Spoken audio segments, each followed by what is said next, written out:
Olá, bem-vindos aí à terceira aula dessa semana de workshop. Meu nome é Felipe Silveira Bem-vindos, meu nome é Edson Santana.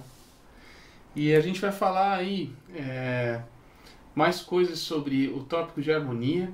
E se você não assistiu a primeira e a segunda aula dessa semana de workshop, por favor, pare tudo que você está fazendo, volta lá na primeira, na segunda aula para a gente pegar daqui para frente, porque a gente vai falar sobre as extensões agora de algumas matérias que a gente veio falando essa semana.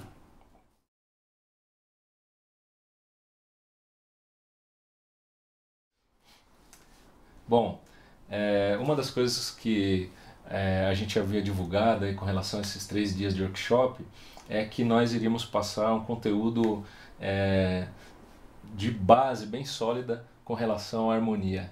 Então, por isso que a gente dividiu primeira aula sobre tríades, segunda aula sobre tétrades e suas possibilidades, e agora a gente vai dar um passo adiante.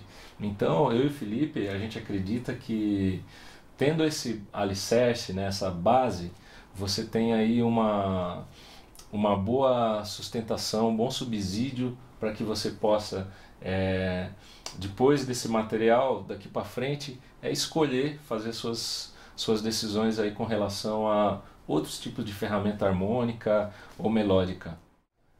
Bom, vamos começar a falar um pouquinho aqui sobre tétrades e notas de extensão. A gente vai dividir por categorias de acorde, né? Vamos ver em cada uma das principais categorias qual que é o comportamento da nona, 11ª e 13ª, porque tem algumas diferenças aí conforme a categoria. O primeiro acorde, a primeira categoria é acorde maior com sétima maior. Esse acorde é o acorde do primeiro grau, que a gente costuma falar também, ele suporta como notas de extensão a nona maior, a 11ª aumentada e a 13ª. Então, sempre que vocês observarem uma cifra, por exemplo, um acorde maior com sétima maior, entre parênteses a nona, ou entre parênteses 9 sustenido 11, né? Ou 9 sustenido 11, 13, por exemplo. Essas são tensões possíveis dentro do acorde maior com sétima maior. O sustenido 11, ele vem pelo fato que se fosse a 11ª natural, haveria um choque entre a 11ª com a terça do acorde de base. Então, para evitar esse choque, a gente eleva meio tom a 11ª e ficando assim o sustenido 11, a 11ª aumentada. Então eu vou pedir para o Felipe tocar aqui a tétrade e eu vou pontuando cada uma dessas notas e no final vocês ouvem como soa o acorde com 7 notas.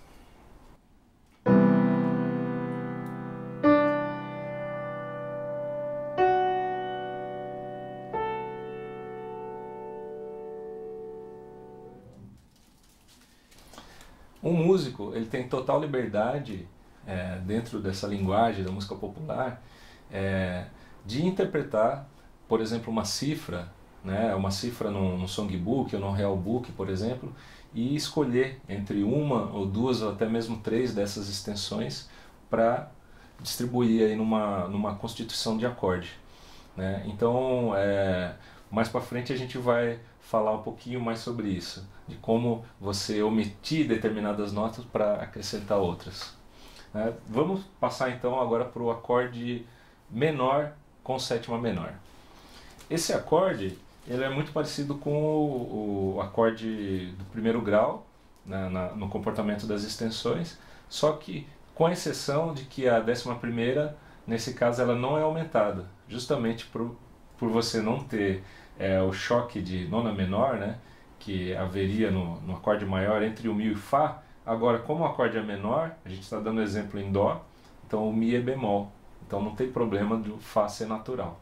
Então o acorde menor, ele suporta nona maior, 11ª e 13ª. Isso gera exatamente uma tríade menor um tom acima. Assim como o acorde maior ele gerou uma tríade maior um tom acima, o acorde menor ele gera uma tríade menor um tom acima.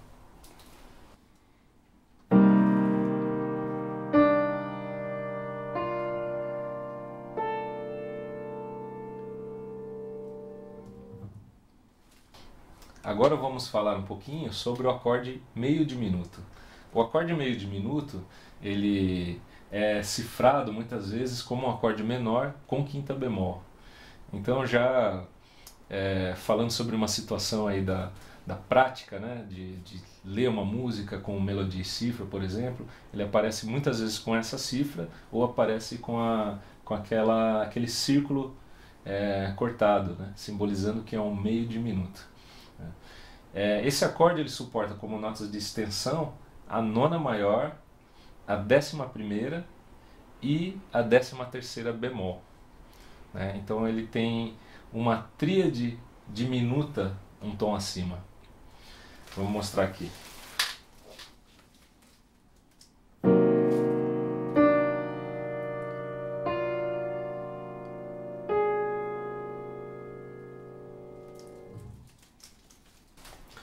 Bom, e seguindo então para uma outra categoria que é um parente aí do meio diminuto, é o diminuto completo, a tétrade diminuta.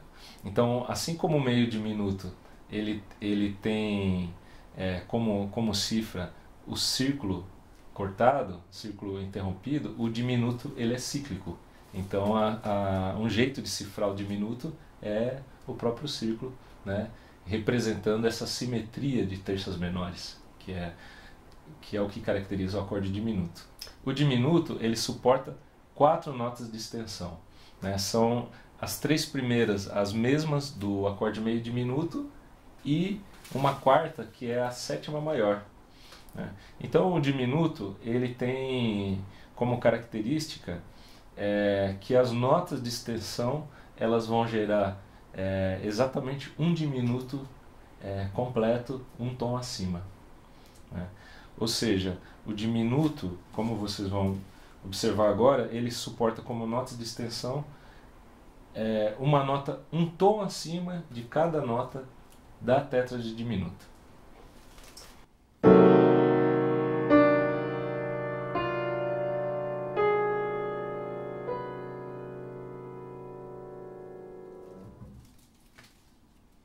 Como vocês perceberam, a gente deixou o dominante por último. Então o dominante, que é esse acorde maior com 7ª menor, ele é o acorde que mais suporta notas de extensão, inclusive por ele suportar alterações nessas notas de extensão, né? Então, seguindo aqui o caminho da nona, 11ª, 13ª, o dominante ele não só cabe a nona maior, como ele também pode ser acrescentado da nona bemol, a nona menor, ou a nona aumentada, o sustenido 9. Ele suporta também a 11ª aumentada, o sustenido 11, a 13ª e a 13ª bemol, 13ª ou 13ª bemol. Isso vai gerar no acorde dominante uma variedade maior de possibilidades de distribuição do voice, ou possibilidades de relação acorde-escala ou de cifragem também mais variadas, né? Então eu vou pedir para o Felipe dessa vez não tocar a quinta do acorde, só tocar a fundamental, terça e sétima, né? E justamente para a gente poder ilustrar essas outras variações. Eu vou tocar já uma combinação dos tipos de nona, né? Nona bemol, nona maior, nona aumentada com sustenido 11 e 13ª, e também esses 3 tipos de nona com sustenido 11 e 13ª bemol.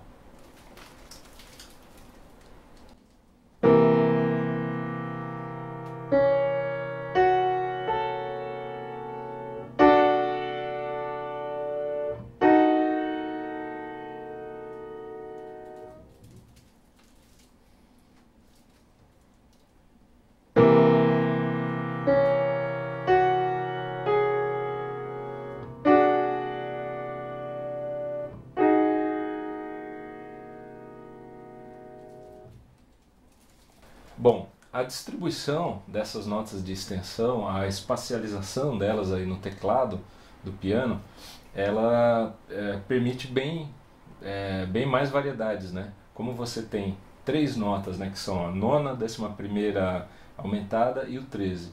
E mais três notas que seriam o bemol 9, sustenido 9 e o bemol 13, isso daí dá um total de 6 notas que você pode aí combinar, né, fazer combinações principalmente entre os tipos de nona e qual 13ª que você vai usar. Isso dá uma variedade de possibilidades harmônicas bastante grande.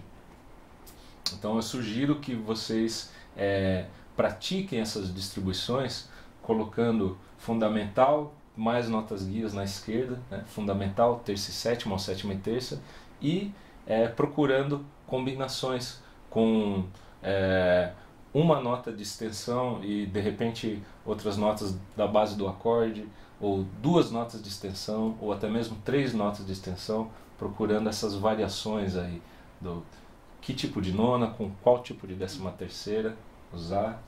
Você quer falar alguma coisa também sobre isso, Felipe? Não, uma coisa que é interessante, que eu vi numa aula do Kenny Werner, é porque às vezes surge um pouco da dúvida de quando utilizar nona bemol, nona aumentada, ou 13ª maior, ou 13ª bemol. Sim. E uma coisa que eu vi o pianista Kenny Werner falar, que eu achei interessante, é que toda vez que a gente tem um acorde dominante que vai cair num acorde maior, a tendência é que a gente utilize a 13ª maior, porque a 13ª maior ela é o prelúdio já dessa terça maior que vai ser resolvida no 1. E a 13ª bemol é o prelúdio já dessa terça menor. Sim. Ela já chama a sonoridade, né? Então, exemplificando aqui, acho que só pra gente perceber, né? Eu vou fazer um acorde dominante com nona bemol e 13ª maior, pra cair no maior.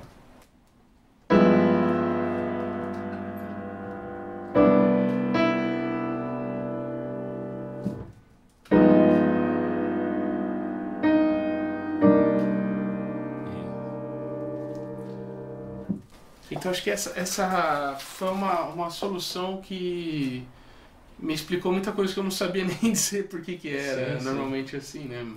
Não que uma coisa seja proibida, né? Não é nada proibido, mas é usual, né, que isso aconteça.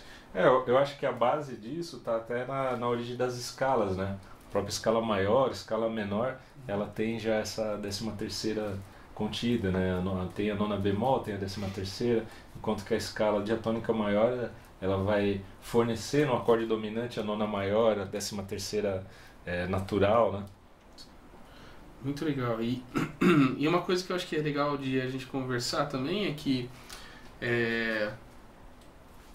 como a gente pôde perceber, as notas de extensão elas são a mesma coisa do que 2, 4 e 6. Sim, isso mas é legal, o porquê que a gente está chamando essas notas de nona, 11ª e 13ª? Isso não tem a ver com oitava. Sim. Diferente do que é muito comum, do que eu vejo que os alunos pensam, às vezes falou de dissonância, falou de nona, os caras pensam que é uma oitava acima, ou que é... Isso. Isso dá bastante confusão para interpretar uma cifra, por exemplo. Eu vejo bastante dúvida com relação aos alunos, principalmente o pessoal que é mais do piano clássico, do piano erudito, na hora de fazer essa interpretação aí da cifra. Até mesmo em contexto de igreja, né? Do qual eu estou acostumado também, por causa do contexto do meu pai, do trabalho dele. Eu vejo muita cifragem de igreja onde a pessoa escreve 9 e ela queria um som de 2. E aí o que é isso? Né? O que é 9? O que é 2? Então, é uma solução bem simples na realidade. A gente percebeu o seguinte: a diferença entre 2 e 9 na realidade é presença e ausência de terça. Se a gente toca um acorde maior e a gente acrescenta o 2, esse 2 deixa de ser 2 para ser 9, né? Então,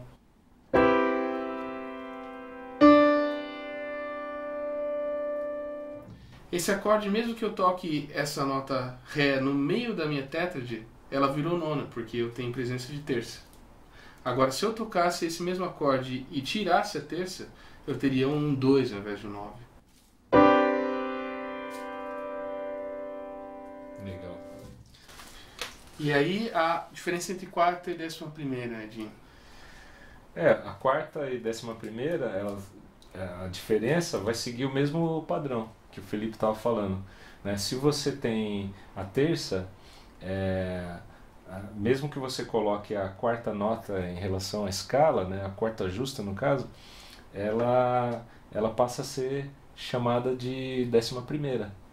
Então, se você tem a terça no acorde, a quarta nota ela é chamada de 11ª, né? Se você não tem a terça, a quarta é a quarta mesmo. Nesse caso, você está suspendendo a terça e trocando a terça pela quarta. E toda vez que você tira a terça para colocar seja o 2 ou a quarta, esse acorde automaticamente ele é sus. O que é um acorde sus? É um acorde suspenso, quer dizer, não tem definição de terça. Então ele automaticamente não só o acorde vira 2, mas ele vira um sus 2, um sus 4, né? Isso. E a última nota de extensão, que seria a 13ª e a sexta, a diferença está entre a ausência e a presença de sétima no acorde. Então se a gente tem sétima no acorde e acrescenta essa sexta automaticamente vira 13ª.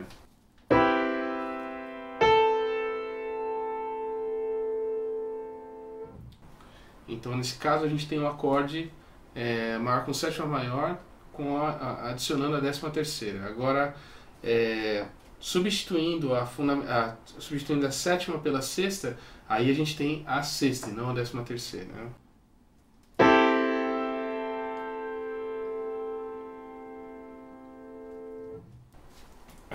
Esse assunto é um assunto que ele parece ser bem elementar, né, bem básico, mas ele, por incrível que pareça, ele gera muita confusão até na vida profissional de um músico aí. Por exemplo, às vezes você encontra no ambiente de gravação, no estúdio, ou você vai ensaiar com um grupo, um coral, ou enfim, um grupo diverso aí, e você encontra muita cifragem que às vezes dá margem para dúvida, para interpretações ambíguas, e isso daí dificulta a leitura, pode atrasar todo o trabalho, né? Ou até mesmo no contexto de música instrumental, onde existe sobreposições de tríades, pode existir uma tríade de um sus 2 ou um A de 9 sobre Ré bemol, por exemplo. Isso faz muita diferença na formação do acorde. Né? Se o cara escreve um acorde totalmente complexo, que não é um negócio meio estranho a priori, essa diferença de definição eu acho que faz se torna minucioso, assim, né? Num momento como esse. Porque na música popular espera-se do pianista, né, do instrumentista, mas aqui no caso a gente está falando do piano, espera-se que o próprio pianista ele faça a distribuição dos acordes, né? A cifra ela é uma informação mas ela não vem ali, não vem contido aonde você tem que distribuir, qual que é a espacialização no piano, qual que se vai ter dobramento de notas, não vai. Então o pianista já tem que tomar uma série de decisões que, se a cifra estiver mal escrita, complica ainda mais, né? Então eu gosto de pensar assim, para cifra, eu sei que não é padronizado, né, infelizmente, mas eu gosto de pensar assim: primeiro você coloca a fundamental do acorde, né, depois o tipo da sétima, né, se é sétima maior, sétima menor, né, isso já define a tétrade. Então primeiro você define a tétrade na cifra, né, coloca lá um Dó com sétima maior, ou Dó menor com sétima, ou Dó menor com sétima maior, e depois disso você coloca as notas de extensão entre parênteses, por exemplo. Isso já deixa bem claro o som da tétrade e a adição das notas de extensão. E uma coisa também que eu acho legal, que é válido de acrescentar, é que uma curiosidade, eu acho que a nona ela é sempre acrescentada, mas a 11ª e a 13ª substituem a quinta normalmente. Né? Sim. Então toda vez que você tem que dizer muito sobre aquela cifra em poucas notas, a substituição, por exemplo, quando pinta uma 11ª ou uma 13ª, é tirando a quinta para colocar essas notas no lugar da quinta, né? Ou a 11ª ou a 13ª. Legal. Bom, aproveitando agora que a gente viu todas as possibilidades de extensão, a gente falou sobre tríades, inversões, tríades abertas, tétrades, distribuições de tétrades. E a gente estava falando também sobre essa coisa da habilidade do pianista de distribuir a harmonia, né? Eu acho que uma primeira ferramenta que entra aí em questão é como você trabalhar com acordes com mais sons, acordes com mais de 4 sons, e aí nesse caso uma das primeiras notas de extensão que entra é a nona, né, Felipe? Sim, e a gente, a partir do momento que tem esse leque de base, né, que a gente viu até agora, até terminando esse momento falando sobre nona, décima primeira e décima terceira, meio que a partir daí você pode começar a escolher diversas ferramentas harmônicas dentro dessa estrutura, porque agora o que vai acontecer é uma diversificação de aberturas dentro de tríades, de tétris, Sim, e, sim. e aí cada tipo de abertura de ferramenta harmônica vai favorecer você em algum tipo de formação. E uma coisa que eu acho que é bem útil, que a gente acaba sempre passando para os alunos, é a primeira base de ferramenta harmônica é a forma A e forma B, forma A e forma B, que é também conhecido como acorde de apoio. Que Legal. esse acorde de apoio ele possibilita você tocar em duas formações, ou acompanhando um cantor ou um solista, ou você sendo solista, tocando um acorde de apoio na mão esquerda e tocando melodia na mão direita. Então, o que é a forma A e forma B? A forma A é simplesmente tocar fundamental na mão esquerda, se você estiver acompanhando, é claro, e terça, quinta, sétima e nona na mão direita. Isso. Ou tocar a forma B, que é fundamental se você estiver acompanhando, e sétima, nona, terça e quinta na mão direita. A gente fala de tocar fundamental na esquerda, né, com acorde na direita, e até eu aconselho que, para quem nunca estudou esse assunto, faça mesmo dessa maneira, porque assim você ouve o som do acorde mesmo, né?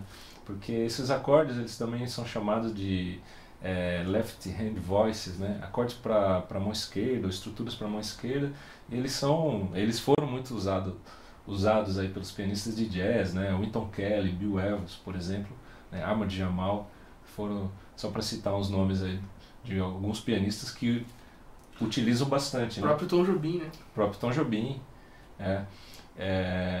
Então, o ideal é que você pratique assim mesmo, tocando a fundamental na esquerda ou acorde de apoio na mão direita, para você ouvir a sonoridade integral do acorde. Então, e depois de fazer esse exercício de baixo com a mão direita, é legal também inverter. Sim. E hoje em dia a gente tem várias possibilidades, aí tem play-alongs diversos, né? De todos os volumes do Jamie Aberson até programas de iPad ou de celular como a iReal Pro, que você pode tirar o som de instrumentos harmônicos e simplesmente tocar o baixo, né? Então você pode treinar essa abertura também, que fica às vezes confortável na mão direita, mas a hora que passa para a mão esquerda você fica meio estranhando, né, com o formato do acorde. Sim, sim. Então eu vou mostrar agora as principais categorias de acordes na forma A e na forma B, para vocês terem ideia da sonoridade aí também. Então, um exemplo ficando em Dó, maior com sétima maior, forma A.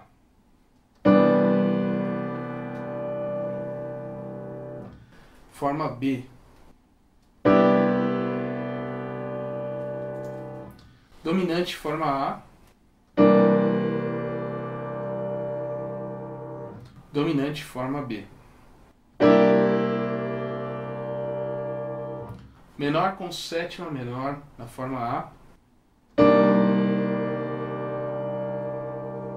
Menor com sétima menor na forma B. Meio diminuto na forma A.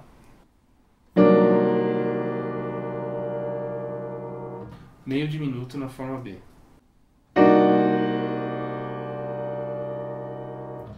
Diminuto com sétima na forma A. E diminuto com sétima na forma B.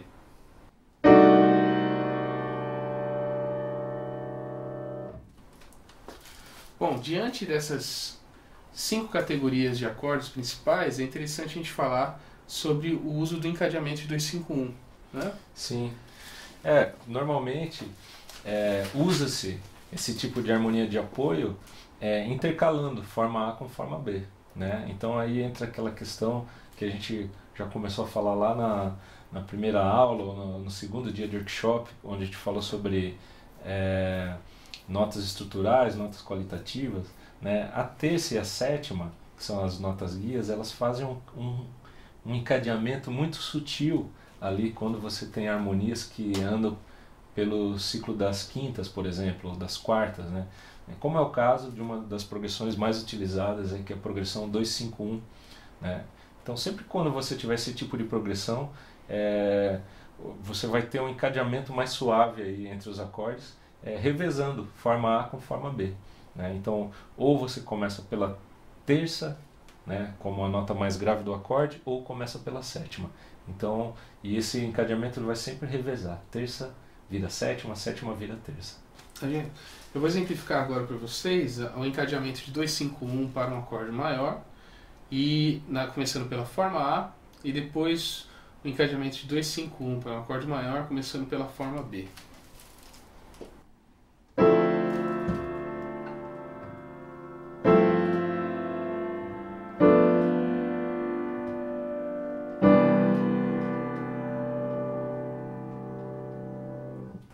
Começando agora pela forma B.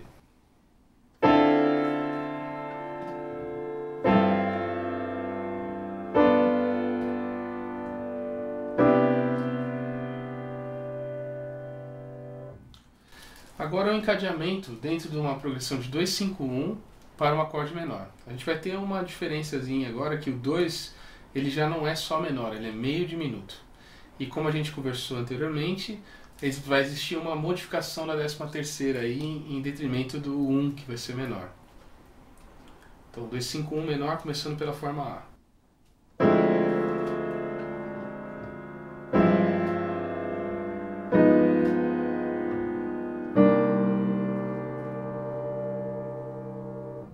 Dois, 5, 1 menor, começando pela forma B.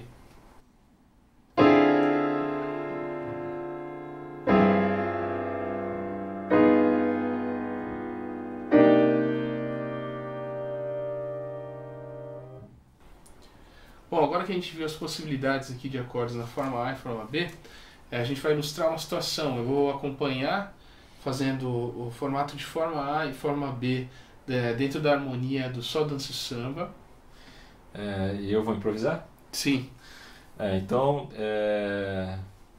eu vou improvisar aqui tentando priorizar essas notas de extensão, essas dissonâncias como nota-alvo. Então eu vou, na medida do possível, é claro, né, começar pela nona, depois 11ª, depois 13ª e no final fazer um mix aí com as combinações em sequência. Vamos lá. Vamos lá.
Felipe.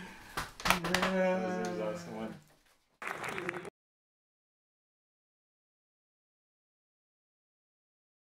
Você tem os materiais, né? Só porque eu tô com isso na cabeça, a gente falando de ferramentas harmônicas e melódicas, você tem esses diversos tipos de materiais. A forma como você vai agenciar esses materiais e jogar com eles...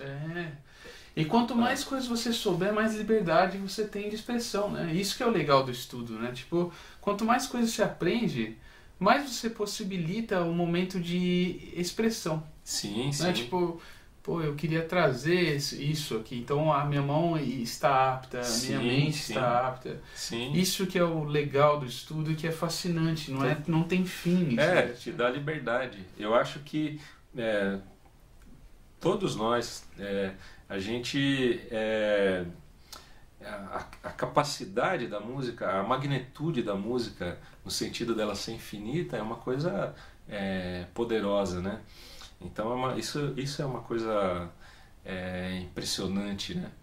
Então a gente tem determinadas particularidades expressivas, né, o que a gente poderia expressar em termos de música, que a gente ainda até nem conhece, e conforme a gente vai conhecendo e aprendendo uma sonoridade, uma textura, uma cor sonora, a gente vai liberando, digamos assim, determinados compartimentos ali que já são conteúdos interiores, mas a gente nem sabe, e cada vez vai liberando uma conexão a mais no sentido de dar liberdade, né, para esse fazer que é o fazer musical em tempo real, daí, né? Então, realmente, a gente é livre naquilo que a gente conhece. Se você conhece poucas ferramentas, pouco material para trabalhar, você é livre dentro daquilo. Você é livre, mas dentro daquilo. Se você vai expandindo, você vai expandindo a tua liberdade com relação a esse material também. É muito legal isso aí. O Evaldo me falou uma vez que numa entrevista o Bill Evans falou um negócio que eu achei demais. Ele falou assim, eu estudo muito porque eu nunca vi alguém fazer mais do que sabe quando precisa. Olha só. Tô falando de Bill Evans, né, cara? Quer dizer, o cara, tipo, eu estudo muito porque eu nunca vi o cara fazer mais. Sim. No momento de que ele precisa, que ele quer dizer mais coisa. Sim. Então, esse é o grande lance do estudo, né? Sim. E é isso no qual a gente se define... eu posso tomar a liberdade de dizer por você também, né, Dinho, como eternos estudantes, né? Sim. Essa é a ideia. E essa coisa de estudar, eu acho que é a grande... É uma sintonia que a gente conecta e não... Né, uma sintonia que a gente... Uma frequência que a gente sintoniza lá e não... Espera nunca sair. Espera nunca sair. O Almeida Prado falava também, a gente é livre daquilo que a gente conhece. A imaginação, a criatividade na hora de fazer um improviso, na hora de fazer um arranjo, né? A gente fala de improviso porque a gente mexe com música instrumental que o foco é bastante improviso, né? Mas qualquer tipo de criação, mesmo que seja uma composição pensada, né? Mais trabalhada com mais calma, mas a criatividade ela não está desvinculada do conhecimento. Sim. Né? Exatamente. Ela está totalmente vinculada com o conhecimento. Você fornece mais conhecimento, a pessoa ela responde melhor. Eu vejo isso, né, com certeza você já viu, mas eu pude presenciar algumas situações bem bonitas, até com alunos, com crianças, assim, que eles vão aprendendo desde o básico e de repente estão tocando ali um Leila Fletcher, uma musiquinha assim, e você fornece alguns subsídios, e você fala assim, agora... Tenta fazer uma música, tenta fazer alguma coisa parecida, né? Você dá como tarefa de casa e fornece alguns materiais, toca isso aqui na mão esquerda e tal. E quando você vê, a pessoa está compondo. Ela está criando. Ela está criando. Porque ela quer passar alguma coisa, né? Isso é muito lindo. Isso daí é nato. Né? A música é uma combinação sonora, um agenciamento dos materiais musicais feito por um ser humano. Então, isso daí se tem um ser humano fazendo uma determinado tipo de combinação, é música. Daí dentro da música, você tem uma infinidade de tipos de realização sonora, de possibilidade sonora, né? Sim. Quando um compositor, um improvisador ele puxa uma das possibilidades, aquilo ali é uma visão que ele trouxe do campo objetivo pro subjetivo, né? Que ele faz, daí o que ele trouxe é uma visão subjetiva dele, e quem vai escutar vai ter outras subjetividades, né? Que às vezes alguém escuta uma faixa do seu disco, ele acha, nossa, essa faixa aí que nem era que você, mas né? Sim, ou do disco, ou de um improviso numa noite, ou de uma apresentação. Né? E aí com essas cores aí, né, vai se formando uma aquarela aí gigante, né, de impressões, de visão, de mundos, né? O Evaldo também falou um negócio interessante, né? O ser humano é o único ser onde cada um é uma espécie, né? Pô, olha só. Cada um poderia ser definido como uma espécie. Sim. E por isso que a música é tão particular, né, cara? Sim, assim, tipo, cada... o criador, ele faz e joga fora, não tem xerox. Né? É igual o prelúdio de Bach. Por que será, né? As diversões, os prelúdios, as fugas, não tem fórmula. Cada uma ele começa de um jeito. Coisa linda.